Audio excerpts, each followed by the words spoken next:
एक ही वीडियो में all subjects का पेपर प्रेजेंटेशन बता रहा हूं, तो इनडायरेक्टली ये बोर्ड में आपके कम से कम 15 से 20% मार्क्स को बढ़ा देगा।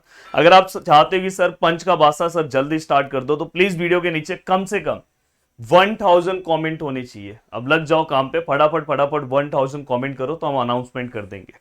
अब चलता हूं दोस्तों, वन बाय वन चीजों को स्टार्ट करता हूं, और प्लीज लाइक भी कम से कम 2000 होना चाहिए।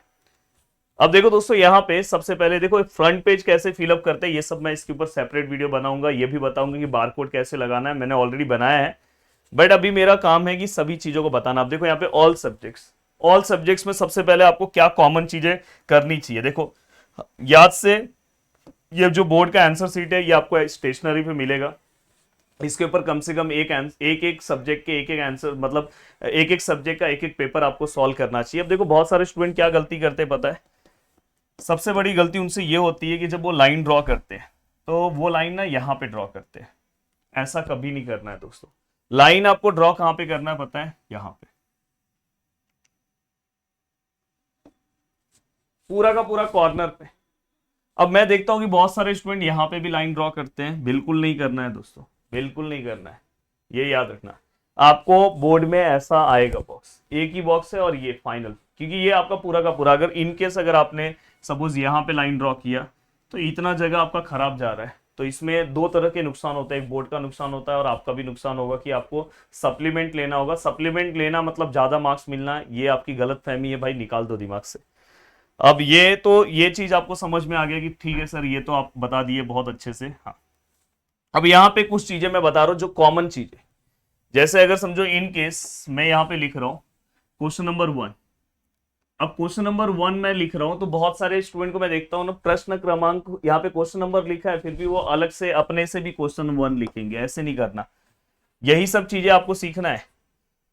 यहाँ पे आपने क्वेश्चन नंबर 1 लिखा, कभी कभी कैसा रहेगा पता है, क्वेश्चन नंबर 1 में ए है, समझो अ है, और अ के अंदर पहला है और पहले के अंदर फर्स्ट है। तो आपको कुछ नहीं करना है दोस्तों, देखो इसके नीचे आप अ लिखो, अ में क्या है, पहला है, और पहले के अंदर क्या है दोस्तों, फर्स्ट है। तो यहाँ पे आप आंसर लिखोगे। इस तरह से आप अपनी चीजों को स्टार्ट कर दोगे। ऐसा नहीं कि आप, हाँ अगर चाहिए तो आप अगर एक लाइन यहाँ ड्रॉ कर रहे हो तो भी चलेगा, कोई दिक्कत नहीं, पर उसमें कंफ्यूजन बहुत ज्यादा हो जाएगा। तो ये चीज का आपको ध्यान रखना है। इस तरह से ये सब बेसिक चीजें हैं। अब देखो दोस्तों, इसके बाद अब मैं सब्जेक्ट वाइज चीजें बताने जा रहा हूँ। जैसे साइंस सब्जेक्ट में जो सबसे पहला क्राइटेरिया आपका आता है, दो तीन चीजों पे बात मैं करने वाला हूँ। कि देखो सबसे पहले जो आप एमसीक्यू के आंसर लिखते हो, अगर समझो आप कहीं पे मैथ्स दो कॉलम है, तो मैथ्स दो कॉलम के आंसर्स को आप किस तरह से लिखोगे दोस्तों, तो मैथ्स दो कॉलम के आंसर्स को इस तरह से आपको लिखना है। यहां पे ये देखो, ये वाले पोर्शन में आपको यहाँ पे आपका जो भी क्वेश्चन रहेगा वो आप लिखोगे, और यहाँ पे आपको आंसर लिखना है। तो थोड़ा सा इस फॉर्मेट में आप लिखोगे, तो मैथ्स दो कॉलम हो गया, ठीक है सर। अब देखो डिफरेंस बिटवीन आता है, डिस्टिंग्विश बिटवीन, वो आप किस तरह से लिखोगे। सेम उसके लिए भी आपको बॉक्सेस बनाना है, बिना बॉक्सेस के अगर आप लिखते हो तो नहीं चलेगा, इसलिए मैंने सब्जेक्ट वाइज रखा है। और प्लीज वीडियो को लाइक करते जाना, बहुत पावरफुल वीडियो है। अगर हर सब्जेक्ट्स में आपके थोड़े थोड़े मार्क्स बढ़ जाए तो आपको, और सबसे ज्यादा इसका बेनिफिट आपको लैंग्वेजेस ये सब में मिलेगा। अभी समझो मैंने यहाँ पे, मेरा एक है, समझो यहाँ पे मैं मास लिख रहा हूँ, और यहाँ पे दोस्तों सपोज मैंने वेट लिखा, चलो इसका मास और वेट का चलो पॉइंट अगर आपको याद है तो आप बता दो। तो यहाँ पे आप क्या लिखोगे दोस्तों, यहाँ पे आप फर्स्ट पॉइंट लिखोगे। सपोज यहाँ पे आपने फर्स्ट पॉइंट लिखा, अब इसी के जस्ट अपोजिट आपका फर्स्ट पॉइंट आएगा। कभी कभी क्या होता है कि आपने फर्स्ट पॉइंट यहाँ तक लिखा, ये वाले का फर्स्ट पॉइंट दोस्तों 3 लाइन में हुआ। मैं देखता हूँ कि बहुत सारे स्टूडेंट फिर गलती क्या करते हैं पता है, दूसरा आंसर यहाँ से लिखते हैं। अब दोस्तों देखो, सबसे पहली बात कि जब आप इसका पॉइंट इसका सामने होना चाहिए, अब यहाँ हुआ ना, तो आप इस वाले का यहाँ से स्टार्ट करो सेकेंड पॉइंट, और सेकेंड आप यहाँ पे लिखो। इस तरह से आपका फॉर्मेट होना चाहिए। और यहाँ पे डिफरेंस बिटवीन अगर 2 मार्क्स के लिए आ रहा है तो आपको ये 1 2 टोटल 4 पॉइंट हुए। अगर आपके पास अलग से 2 पॉइंट और एक्स्ट्रा है तो आप लिखो, कोई दिक्कत नहीं है, बट ये चीज का ध्यान रखना। अब ठीक है सर, ये सब तो समझ में आया। अब कभी कभी क्या होता है कि कुछ ब्रीफ क्वेश्चंस पूछे रहते हैं, उसका फॉर्मेट आपका क्या होना चाहिए दोस्तों, सबसे पहले डिफाइन। मैं हमेशा इस फॉर्मेट में लिखता था ऑलरेडी, अगर आप मेरे बारे में चेक करोगे, ऐसा नहीं कि मैं कोई भी पेपर प्रेजेंट, मतलब यूट्यूब पे क्या होता है पता है, इवन आप देखोगे मैंने वीडियोस बनाया, मेरा ही वीडियो कॉपी करके बहुत सारे लोग बना देते हैं, तो चलेगा, कोई नहीं, कि स्टूडेंट को फायदा होता है। बट यहाँ पे जो चीजें मैंने बताया कि मैं खुद सब्जेक्ट में आउट ऑफ मार्क्स ला चुका हूँ, बोर्ड में बहुत अच्छा मार्क्स स्कोर कर चुका हूं दोस्तों। उस टाइम पे मैंने 94% स्कोर किया था, उस टाइम पे जब लोग 80% में फर्स्ट रैंकर हुआ करता था। तो मैं इसलिए आपको बोलना चाहता हूँ कि मैथ सब्जेक्ट उस टाइम 150 मार्क्स का हुआ करता था, उस टाइम पे मैंने 149 मार्क्स स्कोर किया है। आगे तो मैंने इंजीनियरिंग में टॉप किया, वो सब जर्नी जाने तो अभी 10th की चीज़ों का मैं बात कर रहा हूँ। तो आपका पेपर प्रेजेंटेशन ऐसा होना चाहिए जैसे मैं लिखता था। और मैंने कितने सारे स्टूडेंट को डिस्ट्रिक्ट टॉपर, कितने अच्छे अच्छे मार्क्स दिए हैं। तो वही मैं बता रहा हूँ कि मेरी क्या स्टडीज ही होती थी, मेरी क्या प्लानिंग होती थी, वो मैं आपको बता रहा हूँ। अब यहाँ पे अगर आप देखोगे तो यहाँ पे अगर भले उन्होंने डेफिनेशन नहीं पूछा है, फिर भी मैं यहाँ पे डिफाइन लिखूंगा एंड देन उसके बाद मैं मेरे आंसर्स को लिखूंगा। तो थोड़ा सा जैसे अगर मैं बोलूँ एनवायरमेंट पॉल्यूशन का, मैंने एक आपके बुक का प्रॉपर डेफिनेशन दिया है, वो अगर आप फॉलो करोगे। और आज अपना मेंसुरेशन पे सेशन है दोस्तों, याद से सभी को ज्वाइन होना है, तो प्लीज एक दूसरे को बता दो कि भाई 7:30 को मेंसुरेशन। अब यहाँ पे ये पूरा का पूरा पार्ट हो गया दोस्तों, ठीक है, ये सब समझ में आया, कोई दिक्कत नहीं है। अब दोस्तों अगर आप देखोगे सबसे इंपॉर्टेंट पार्ट अब बताने जा रहा हूँ, डायग्राम। अगर आप कोई भी डायग्राम बनाते हो, फॉर एग्जाम्पल कोई भी डायग्राम, अभी जैसे मैं ये देखो, ये डायग्राम अगर सपोज मैं बना रहा हूं,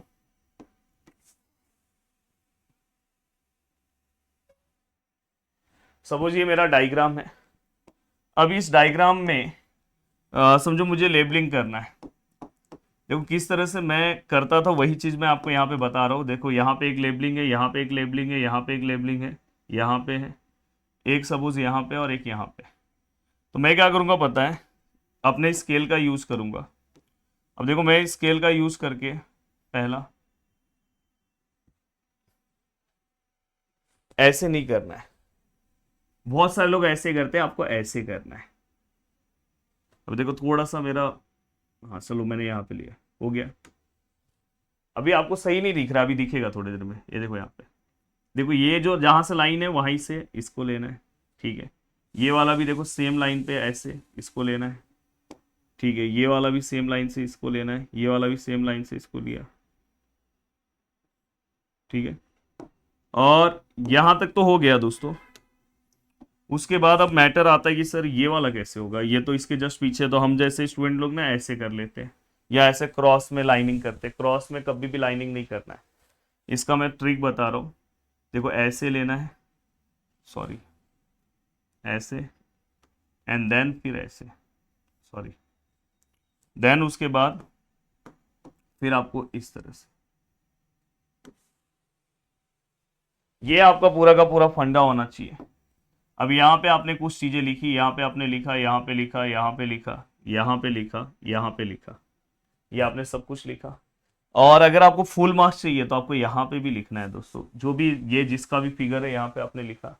और लिखने के बाद आपको ये देखो आउटर मैंने बॉक्स बनाया, ये बॉक्स भी बनाना है। इस तरह से आपकी चीजें होनी चाहिए। जो मैं फॉलो करता था वो मैं फॉलो करा रहा हूँ। तो साइंस का अगर आप पेपर लिख रहे हो तो आपका डायग्राम सब रिप्रेजेंटेशन इस तरह से होना चाहिए। एक सबसे ज्यादा इंपॉर्टेंट पॉइंट साइंस के अंदर बताना चाहता हूँ, जो ये पॉइंट है दोस्तों, ये और ये पूरा का पूरा पीपीटी भी मैं आपको प्रोवाइड करा दूंगा। ये देखो ये यहाँ पे कभी भी अगर समझो 2 मार्क्स का क्वेश्चन आ रहा है तो आपको 4 पॉइंट्स मेंशन करना है। तो 4 पॉइंट्स यहाँ पे 1 2 3 एंड 4। अब ऐसे 4 पॉइंट्स हमने लिखे। अब यहाँ पे बहुत बार क्या होता है पता है, ये देखो ये 4 पॉइंट मतलब यहाँ पे 2 ही पॉइंट लिखना है, ये 2 और 2 4 हो जाता है। पर अगर जैसे गिव रीजन आया कुछ आया तो, अब जैसे मैं लिख रहा हूँ, देखो यहाँ पे मैं लिख रहा हूँ एक आंसर लिख रहा हूँ। चलो मैं दूसरे पेज पे बता रहा हूँ, इस पेज पे बताता हूँ। कॉपी मैंने कर लिया जो मैंने, हाँ। अब देखो यहाँ पे मैं अगर आंसर लिख रहा हूँ, देखो यहाँ the transfer of pollen grain from anther to stigma is called. अब देखो दोस्तों यहाँ गैप बच रहा है, तो मैं यहाँ पे क्या करूंगा, पीओ लिख के मैंने डैश कर दिया, पॉलिनेशन। ये आपका पूरा का पूरा पार्ट यूज होना चाहिए। अब देखो मैं यहाँ पे नॉर्मली यूज कर रहा हूँ, तो आप समझ सकते हो कि इसके ऊपर अभी लिखने को इतना जमेगा नहीं। पर मैं आपको क्या बताना चाहता हूँ वो मैं, और अगर आप नीचे कमेंट करोगे तो मैं हर सब्जेक्ट का, अगर आप देखोगे हिंदी का मैंने खुद से आंसर राइटिंग पूरा का पूरा बताया, तो आपको आंसर बोर्ड के पूरे शीट पे आंसर लिख के वो भी मैं आपको दिखाऊंगा। अब देखो यहाँ पे आपको मेरा बोर्ड में अच्छे मार्क्स लाने का रीजन क्या था पता है? मैं देखो पोलन ग्रेन कहाँ से कहाँ तक ट्रांसफर करना है, एंथर टू स्टिग्मा, बस। अब जब पेपर चेकर रहेगा ना वो ऐसे चेक करेगा, यस एंथर टू स्टिग्मा सही है पॉइंट, अगर इन केस अगर आपने कुछ रॉन्ग लिखा है बीच में बच जाता है। तो हमेशा याद रखना, ये हमेशा साइंस और एसएसटी के अंदर ये चीज फॉलो करना। मुझे उम्मीद है कि आपको बहुत सारी चीजें मेरे से सीखने के लिए मिली होगी। अब देखो मैथ सब्जेक्ट में मैं आपको एक चीज बता रहा हूँ, देखो अगर मैं ज्योमेट्री सब्जेक्ट की बात करूं तो ज्योमेट्री सब्जेक्ट में अगर आपका टारगेट है कि नहीं सर मुझे आउट ऑफ मार्क्स लाना है, तो हर एक डायग्राम, हर एक फिगर में, हर एक क्वेश्चन में आप अगर पॉसिबल हो, जैसे कहीं पे पॉसिबल नहीं होता, जहां पे पॉसिबल हो, भले वो 1 मार्क्स का क्वेश्चन है तो डायग्राम कंपलसरी बनाना है। जैसे इवन अगर डिस्टेंस का भी सम है तो आप डिस्टेंस के लिए यहाँ पे ए पॉइंट लिख दो, यहाँ पे बी पॉइंट लिख दो, देन डिस्टेंस निकालो। तो ये हमेशा याद रखना। देन ज्योमेट्री जैसे सब्जेक्ट्स में आपको हर एक पॉइंट पे, हर एक क्वेश्चन में आपको गिवन, देखो इसका एक्स्ट्रा मार्क्स नहीं मिलने वाला आपको, बट ये फॉर्मेट वाइज लिखोगे तो आपका एक पेपर प्रेजेंटेशन अच्छा रहता है। गिवन के बाद आपको क्या फाइंड आउट करना है वो, और दोस्तों इसके बाद आपका सॉल्यूशन यहाँ से स्टार्ट हो जाएगा, सॉल्यूशन। अब जब आप सॉल्यूशन लिखते हो तो जैसे अगर समझो आप कोई भी सॉल्यूशन लिख रहे हो तो सबसे पहले आपको फॉर्मूला लिखना है। जैसे अगर मैं लिख रहा हूँ बाय मिड पॉइंट फॉर्मूला, तो यहाँ पे देखो मैं फॉर्मूला लिख रहा हूँ x which is equal to x1 plus x2 divide by 2, y which is equal to y1 plus y2 divide by 2। अब मैं यहाँ पे इसे सॉल्व करूंगा, अगर समझो मेरा x का आंसर आ गया तो मैं इसको बॉक्स बनाऊंगा, एंड y का आंसर आ गया तो मैं इसको बॉक्स बनाऊंगा। अब देखो बॉक्स में भी एक गड़बड़ होता है, मैं देखता हूँ कि बहुत सारे स्टूडेंट ना ऐसा बॉक्स बनाते हैं या तो ऐसा, ये बहुत फर्क, बहुत मायने रखता है। तो बॉक्स भी आप चाहिए तो आप क्या करो पता है, बॉक्स एकदम क्लियर कट स्केल से स्टार्टिंग के 1-2 क्वेश्चन बनाओ, क्योंकि बाद में टाइम का दिक्कत होगा, बाकी का आप लास्ट में करोगे तो भी चलेगा। तो ये आपको एक फॉलो करना है। देन दोस्तों इसके बाद चाहे वो 1 मार्क्स का क्वेश्चन हो, चाहे 2 मार्क्स का क्वेश्चन हो, चाहे 3 मार्क्स का क्वेश्चन हो, लास्ट में आपको आंसर लिखना है। जैसे यहाँ पे जो भी पूछा है, अगर आपको जैसे के का वैल्यू पूछा तो आप यहाँ पे लिखो द वैल्यू ऑफ के इज 5। जो भी आपको पूछा है आपको लास्ट में ऐसा आंसर लिखना है। तो ये फॉर्मेट आपको फॉलो करना है। दूसरी चीज कि अगर क्वेश्चन में डायग्राम दिया है तो क्वेश्चन पेपर में डायग्राम दिया तो उसको भी सेम एज इट इज आपको लिखना है। ज्योमेट्री जैसे सब्जेक्ट्स में ज्यादा कैलकुलेशन नहीं होता है, बट अलजेब्रा में बहुत सारे कैलकुलेशंस होते हैं। तो अब देखो ज्योमेट्री में कंस्ट्रक्शन का बता दूं, ये तो कंस्ट्रक्शन आपको ये लाइन पे नहीं ड्रॉ करना है, हमेशा याद रखना लाइन के ऊपर कंस्ट्रक्शन नहीं आना चाहिए, लाइन के बीच में। जैसे अगर समझो 5 सेंटीमीटर का लाइन है तो लाइन के बीच में, देन यहाँ से आप कुछ एंगल ले रहे हो तो आप ले सकते हो। हाँ, और ट्राई करो कि कंस्ट्रक्शन के अंदर इरेजर का ज़्यादा यूज ना हो, ये चीज़ का ध्यान रखना कि जो आपको बहुत ज़्यादा हेल्प करेगा। तो ये सब चीज़ें मैंने आपको यहाँ पे बता दी। अब ये पूरा का पूरा पार्ट होने के बाद दोस्तों, ठीक है, मैंने आपको सब बताया। हाँ, अब यहाँ पे मेंसुरेशन में अगर आप कोई भी क्वेश्चन सॉल्व कर रहे हो, फॉर एग्जांपल वो आइसक्रीम वाला क्वेश्चन अगर आप सॉल्व कर रहे हो, और अगर आप बिना डायग्राम के अगर क्वेश्चन सॉल्व कर रहे हो, अगर समझो क्वेश्चन के अंदर कोन है, सिलेंडर है, तो आपको कोन और सिलेंडर ड्रॉ करने आना चाहिए। देन उसके बाद आपको पूरा का पूरा नोटेशंस, आप जो जो नोटेशंस ले रहे हो याद रखना, let R1 be the radius of cylinder, R2 be the radius of cone. अगर आप ऐसा नहीं लिखते हो तो आपका मार्क्स उड़ सकता है। अगर जो लोग आउट ऑफ मार्क्स स्कोर कर रहे हैं वो चीज का ध्यान रखना। तो हमेशा बोर्ड के अगर कोई ऐसा डायग्राम यहाँ बना रहा है, रफ फिगर मैं हमेशा देखता हूँ कि वो नीचे बनाता है, रफ फिगर हमेशा साइड में आना चाहिए। हाँ, अगर इनकेस भूल जा रहे हो तो वो बात की बात है, तो ये चीज का ध्यान रखना।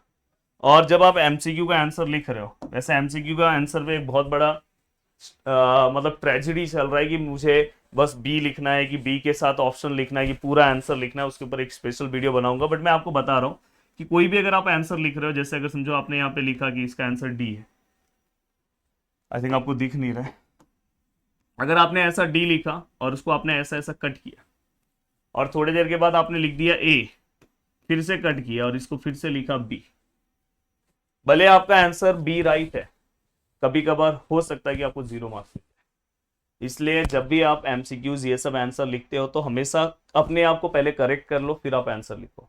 ऐसा नहीं कि अब ये रॉन्ग हो गया तो आगे मार्क्स मिलेगा ही नहीं, लिख दिया करो। कभी कभार वो टीचर्स के ऊपर डिपेंड करता है कि वो मार्क्स कैसे देंगे।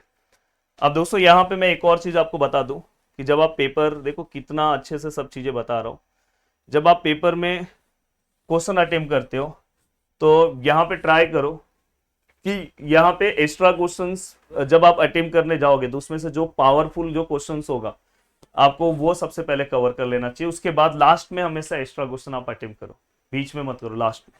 अब देखो यहाँ पे मैं अगर अलजेब्रा की बात करूं, देखो अलजेब्रा की अगर मैं बात करने जाऊं तो देखो अलजेब्रा के अंदर क्या चेंजेस आपको लेकर आना है। अलजेब्रा के अंदर भी सब कुछ यही है, कुछ अलग नहीं है, बस उसके अंदर ग्राफ है। ग्राफ के ऊपर अगर आपने स्केल के ऊपर अगर आपने समझो ग्राफ के ऊपर अगर आपने स्केल नहीं मेंशन किया तो आपका मार्क्स जा सकता है। तो हमेशा याद रखना कि ग्राफ के ऊपर आपको स्केल मेंशन करना है, 1 centimetre equal to 1 unit on both axis. तो ये चीज का आपको ध्यान रखना है, अदरवाइज आपका मार्क्स जा सकता है।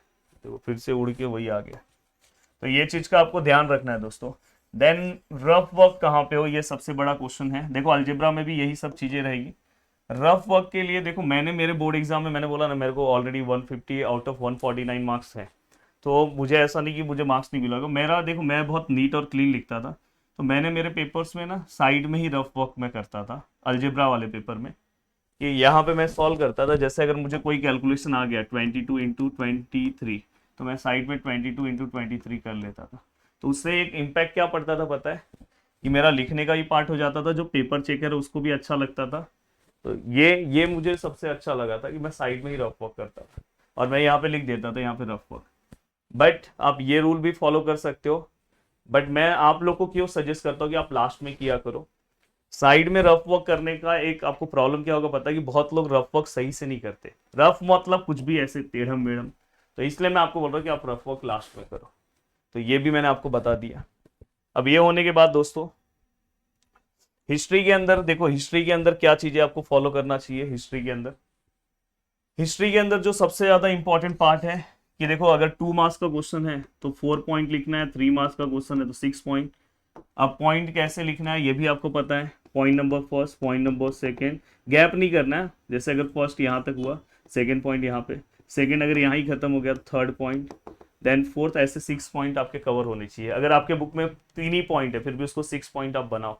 और मैंने बोला कि जैसे अगर कोई भी आप आंसर लिख रहे हो तो उसमें जो मेन वर्ड्स है उसको अंडरलाइन करो। ये आपको हिस्ट्री ज्योग्राफी दोनों में कवर करना है।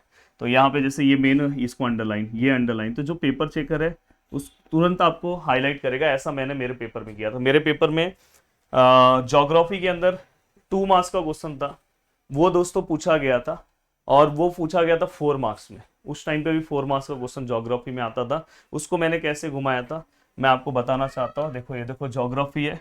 मैं हमेशा आपको एक सजेशन देता हूँ कि देखो मैं हमेशा ना यूनिक चीजें करता था, और ये चीजें मैंने मेरे बोर्ड एग्जाम में भी इंप्लीमेंट किया है। और एसएसटी जैसे सब्जेक्ट्स में मैंने बोला ना मेरे को 98 मार्क्स है, मतलब 39 हो सकता है इसमें, 39 इसमें। तो मैंने क्या किया था पता है, 2 मार्क्स के क्वेश्चन को मैंने 4 मार्क्स की तरह कैसे कन्वर्ट किया, तो वो मैं आपको बताना चाहता हूँ। मैंने यहाँ पे ना मैप बना लिया था, मैंने एक्चुअली प्रैक्टिस कर लिया था पूरा का पूरा। बट मैं आपको ये सजेशन देना चाहता हूँ कि मैं मेरे पेपर में मैं उस टाइम पे हमको इंडिया के बारे में पूरा का पूरा ज्योग्राफी था। अभी तो आपका इंडिया और ब्राजील है, तो आपको स्टेंसिल मार्केट में मिलता है, आप स्टेंसिल का यूज कर सकते हो। बट स्टेंसिल लेके जाते टाइम आप स्टेंसिल से बस मैप ड्रॉ करने के लिए आप यूज कर सकते हो। चाहिए तो अपने टीचर्स को पूछ लेना। मैंने अपने टीचर्स को पूछा था तो मुझे परमिशन मिला था। इवन अब मेरे बहुत सारे स्टूडेंट लेके जाते हैं, उनको परमिशन मिल जाता है, हाँ स्टेंसिल आप यूज कर सकते हो मैप ड्रॉ करने के लिए।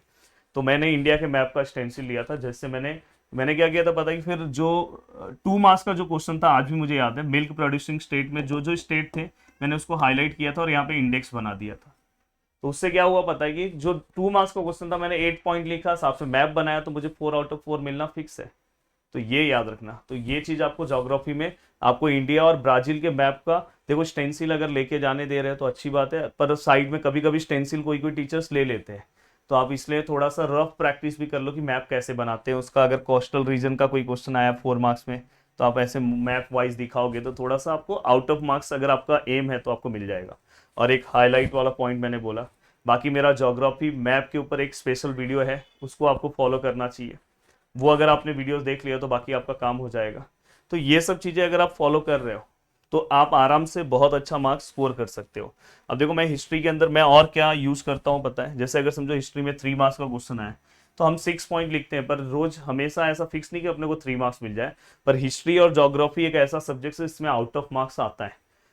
तो मैं क्या करूंगा पता है, कहीं पे अगर कोई ऐसा एग्जाम्पल है जैसे जिसमें दिया है कि ये है और इसके अंदर इसके 3 एग्जाम्पल्स हैं, तो मैं इसको ना फ्लो चार्ट से दिखाऊंगा। इसका पहला ये एग्जाम्पल है, दूसरा ये टाइप से, तीसरा ये टाइप से, एंड देन फिर मैं इसको यहाँ पे वर्ड्स प्रॉब्लम में लिखना स्टार्ट करूंगा। तो ये आप इस तरह का भी आप यूज कर सकते हो हिस्ट्री के अंदर। हाँ, अब जहाँ पे अगर समझो जैसे आपको पॉलिटिकल है वहाँ पे अलग अलग एक्टिविटीज ये सब फिलअप करने के लिए, वो सब चलो अपनी जगह सही है, बट अगर आप कहीं ब्रीफ आंसर्स लिख रहे हो तो आपको इस तरह से लिखना चाहिए। अब मैंने आपको लगभग हर चीज़ों के बारे में नॉलेज दे दिया। अब बात आती है लैंग्वेजेस की। लैंग्वेजेस का देखो एक सबसे अच्छा है, जब तक मैं अगर लैंग्वेजेस का आपको पेपर लिख के नहीं दिखाऊंगा तब तक उसका कुछ बेनिफिट नहीं होगा। बट मैं लैंग्वेजेस में कुछ 3-4 चीज़ें बता देना चाहता हूँ। जैसे अगर समझो मैंने यहाँ पे कुछ चीज़ें लिखी, देखो 2 तरह के लोग होते हैं। एक क्या करते हैं पता है, पहले ही डायग्राम बना लेते हैं फिर लिखते हैं, फिर लिखते टाइम लास्ट वाली चीज़ें बहुत छोटी लिखते हैं। बट मैं आपको ये बोलना चाहता हूँ कि पहले आप लिख लो फिर आप डायग्राम बनाओगे तो कभी भी आपकी चीज़ें कट नहीं होगी। तो ये पहला पॉइंट आपको लैंग्वेजेस के अंदर फॉलो करना है। लैंग्वेजेस में दूसरा रूल आपको ये फॉलो करना है कि जब आप पर्सनल रिस्पॉन्स के आंसर्स को लिखते हो तो अपने ओन लैंग्वेज में लिखना है, ना कि पैराग्राफ से लिखना है। पैराग्राफ का हेल्प लेके आप लिख सकते हो। तीसरी चीज लैंग्वेजेस के पेपर प्रेजेंटेशन में आपको ये फॉलो करनी है, जैसे अगर मैं यहाँ पे लिख रहा हूँ, जैसे मैंने अगर समझो अजय लिखा, चलो हिंदी में लिखता हूँ अजय। अब देखो यहाँ पे मैंने अजय लिखा, ये चीज ना मैं आपको पेपर पे बता सकता हूँ। अब बहुत सारे स्टूडेंट रहेंगे उसको 3 अजय लिख रहा हूँ, एक और अजय लिख रहा हूँ, और ये सबसे पूरे यूट्यूब का सबसे यूनिक वीडियो है। ये आप प्लीज कमेंट सेक्शन में बता देना यूट्यूब को। अब देखो ये क्या होगा पता है, ये सिंगल मार्किंग है, डबल मार्किंग है, ट्रिपल मार्किंग है। बहुत लोग ऐसे करते हैं इसको, मैं चलो ब्लैक से करूंगा तो शायद आपको दिखे अच्छे से। पहला, दूसरा, तीसरा, बहुत सारे लोग ऐसे होते हैं और बहुत सारे लोग ऐसे होते हैं। इसमें से कौन सा वाला परफेक्ट है दोस्तों? अगर आप बोर्ड की पेपर प्रेजेंटेशन की अगर मैं बात करूं तो बोर्ड वाइज ये वाला परफेक्ट है, ये वाला परफेक्ट है, और ये दो इस पे डबल कट कर रहा हूं कि ये तो चलेगा ही नहीं। ये ट्रिपल लाइन वाला भी कैंसिल कर दो। ये मैंने इसके ऊपर आपको बताया कि पेपर में किस तरह से। देखो ये 22 मिनट का वीडियो हुआ है पर बहुत कुछ आपको यहाँ पे सिखा के जा रहा है। अब देखो इसके अंदर 2-3 चीजें आपको और ध्यान रखना है। जब आप टाइटल लिखते हो, देखो जब भी आप राइटिंग स्किल लिख रहे हो तो राइटिंग स्किल के बोर्ड के क्या रूल्स है। बोर्ड ने बोला है टाइटल लिखने को, बोर्ड ने अगर बोला है कि भाई वहां पे सीख, तात्पर्य, मोरल ऑफ स्टोरी अगर लिखना है तो लिखो। जैसे हम स्पीच राइटिंग लिखते हैं तो स्पीच और निबंध दोनों में बहुत फर्क है। स्पीच राइटिंग जो है दोस्तों उसका स्टार्टिंग हम अलग करते हैं, गुड मॉर्निंग, वहां से कि आप बोल रहे हो, और निबंध आप लिख रहे हो। तो ये सब चीजें आपको पता होनी चाहिए। जैसे अगर मैंने बोला कि जब आप निबंध कोई लिखते हो तो आप उसके अंदर अच्छे कोट्स का यूज करो। मैंने राइटिंग स्किल के ऊपर एवरग्रीन मोस्ट इंपॉर्टेंट टॉपिक्स भी मैंने आपको दे दिया है। अगर आप जाके सर्च करो एवरग्रीन मोस्ट इंपॉर्टेंट टॉपिक गिरी ट्यूटोरियल, आपको मिल जाएगा। बस और बाकी आपको कुछ नहीं करना, बस इतनी चीजें करोगे आराम से आप अपने पेपर के लिए तैयार हो जाओगे। उम्मीद कर रहा हूँ कि आज का वीडियो आपके लिए बहुत अच्छा है। बहुत अच्छे से मैंने पूरा का पूरा पेपर प्रेजेंटेशन बताया और आप प्लीज इसे फॉलो करो तो आप आराम से बहुत अच्छे मार्क्स स्कोर करोगे। जय हिंद दोस्तों।